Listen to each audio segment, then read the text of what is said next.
किसी जंगल में माता भालू, पिता भालू और उनका एक बच्चा रहते थे। एक दिन माता भालू ने दलिया बनाया।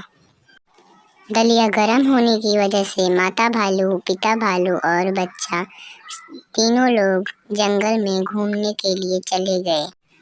तभी गोल्डीलॉक्स नाम की एक लड़की उनके घर आती है।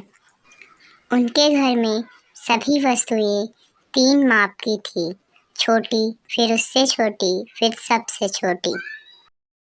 गोल्डीलॉक्स सुबह से भूखी थी, इसीलिए उसने खाने की मेज पर दलिया देखते ही खाने के लिए चली आई।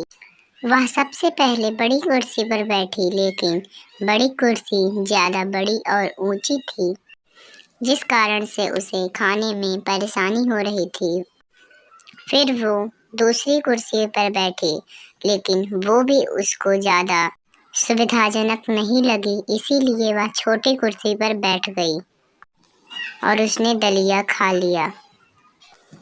गोल्डीलॉक्स से शायद छोटी कुर्सी टूट जाती है, लेकिन वह इस पर ज्यादा ध्यान न देकर शयन कक्ष में चली जाती है, जहाँ पर 3 माप के बिस्तर थे, बड़ा, फिर उससे छोटा, फिर सबसे छोटा। गोल्डीलॉक्स सबसे पहले बड़े बिस्तर पर गई, लेकिन वह बिस्तर कड़ा था, इसीलिए वह दूसरे बिस्तर पर गई और वह बिस्तर अत्यधिक नरम था, जिस कारण से वह सबसे छोटे बिस्तर पर सो गई। भालुओं का परिवार जब बाहर से घूमकर आ गया, तब माता भालू और पिता भालू गुर्राते हुए बोले, कौन आया था हमारे यहाँ?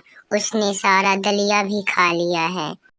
वह इतना बोल ही रहे थे कि तभी छोटा भालू बोलता है कि किसी ने मेरी कुर्सी तोड़ दी है, कोई मेरी कुर्सी पर बैठा था। वो शयन कक्ष में देखते हैं कि बिस्तरों पर सिलवटें पड़ी हुई हैं और छोटा भालू फिर चिल्लाकर बोलता है, अरे कोई मेरे बिस्तर पर सो रहा है। इन सब की बात सुनकर गोल्डीलॉक्स जाग उठती है और भाग जाती है।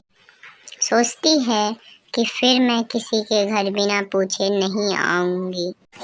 शिक्षा: हमें किसी के घर बिना पूछे नहीं जाना चाहिए।